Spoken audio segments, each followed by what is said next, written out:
নমস্কাৰ মোৰ আনিটি ব্লগলৈ আপোনালোকক স্বাগতম। আজি চাগে আপোনালোকে দেখি গমেই পাইছে তো মই আপোনালোকক আজি কি দেখাম। পিছে মই আজি আপোনালোকক দেখাব বিচাৰিম যে সৰু ল'ৰা ছোৱালীয়ে যদি বাদাম নাখায় আপোনালোকে কেনেদৰে বাদাম খুৱাব পাৰিব। আৰু সব ল'ৰা ছোৱালীয়ে পনীৰ খাই ভালেই পায়, সেইটো কাৰণে পনীৰৰ লগতে আপোনালোকক দেখাম। আপোনালোকে ধুনীয়াকৈ চাই যাব। তেন্তে দেৰি নকৰি ভিডিঅ'টো আৰম্ভ কৰোঁ। এয়া তেতিয়াহ'লে প্ৰথমেই পিঁয়াজকেইটা কাটি লৈছোঁ। পিঁয়াজ দুটা কাটি লৈ বিলাহীও কাটি লওঁ মিহি মিহিকৈ।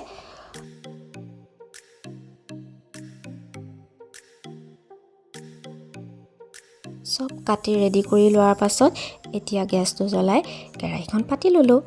আৰু কেৰাহী যেতিয়া গৰম হ'ব তাতে অকণমান তেল দি দিম। তেলকণ গৰম হোৱা লগালগ কাটি থোৱা পিঁয়াজখিনি তাতে দি ল'ম। পিঁয়াজখিনি ভাজি তাতে অকণমান নিমখ দি দিছোঁ। নিমখ অকণমান দি দিলে তেতিয়া পিঁয়াজটো সোনকালে ভাজ খায়। অলপ কেঁচা ভাৱটো যোৱাৰ লগালগ মই আকৌ মিক্সিৰ বাতিটোত কাঢ়ি থৈ দিছোঁ, অলপ ঠাণ্ডা হ'বলৈ দিছোঁ। আৰু তাতে একেখন কেৰাহীতে মই বাদামকেইটাও দি দিছোঁ। আপোনালোকে দেখিছেই চাগে তাতে অকণমান তেলো আছে, মই সেইখিনি ধোৱা নাই এখনতে। আৰু ছাইড কৰি বাদামখিনি ছাইড কৰি লৈ মিহিকৈ কাটি থোৱা বিলাহীখিনিও তাতে দি দিছোঁ। বিলাহীও কেঁচা ভাৱটো অকণমান যাবলৈ ভাজি ল'ম। বিলাহীখিনি দি তাতে মই অকণমান নিমখ দিছিলোঁ, আপোনালোকক দেখাবলৈ নহ'লে নিমখ। আৰু এয়া দেখিছে ন বাদামখিনিও হৈছে। আৰু মই বাতিত যে নমাই থৈছিলোঁ পিঁয়াজখন, সেই তাতে মই বাদামকেইটা কাঢ়ি লৈ পেলাই মিক্সিত পিচি লৈছোঁ।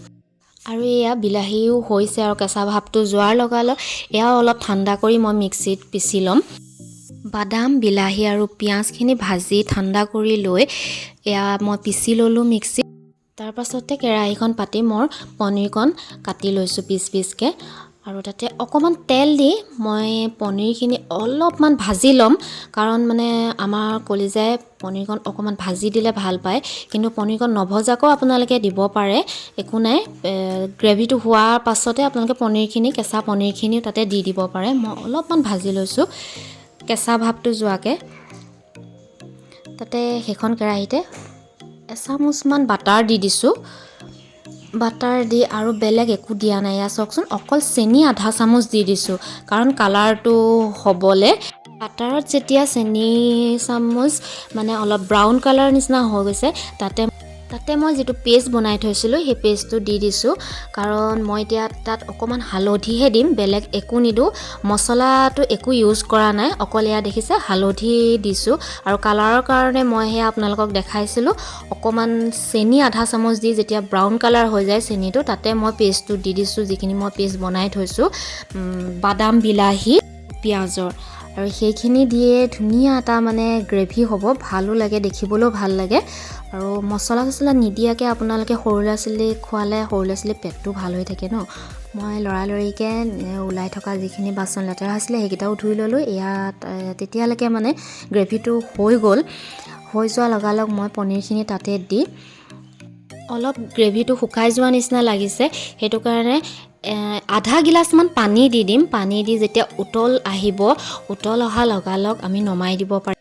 কাৰণ আগতেই মই পিঁয়াজ বিলাহী আৰু বাদামখিনি ভাজিয়ে লৈছিলোঁ, সেইটো কাৰণে ইমান বেছি উতলাই থাকিবলৈ দৰকাৰ নাই।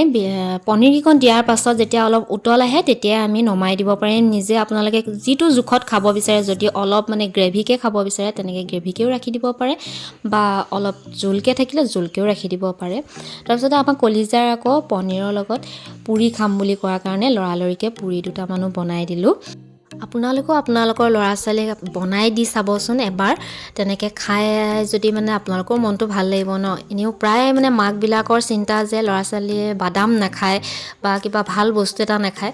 আৰু শাক পাচলিও তেনেকৈ আটাৰ লগতে মঠি দিব পাৰে, বা এনেকুৱা পনীৰ বা চিকেন টিকেন কিবা বনালেও এনেকৈ বাদাম চাদামৰ লগত এনেকৈ দিব পাৰে। তেতিয়া তাহাঁতি যিটো পাব লগা বস্তুখিনি তেনেকৈ পায়। আৰু এয়া ধুনীয়াকৈ আমাৰ কলিজা আকৌ সজাই দিলে বিৰাট ভাল পায়, সেইকাৰণে মই ধুনীয়াকৈ সজাইও দিছোঁ। আৰু তেতিয়াহ'লে আজিলৈ মোৰ ভিডিঅ'টো ইমানতে সামৰোঁ। যদি মোৰ ভিডিঅ'টো চাই ভাল লাগিছে তেতিয়াহ'লে আপোনালোকে লাইক কমেণ্ট শ্বেয়াৰ আৰু ছাবস্ক্ৰাইব কৰিবলৈ নাপাহৰিব দেই। আকৌ এটা নতুন ভিডিঅ' লৈ আপোনালোকৰ ওচৰলৈ আহিম। আজিলৈ বাই বাই।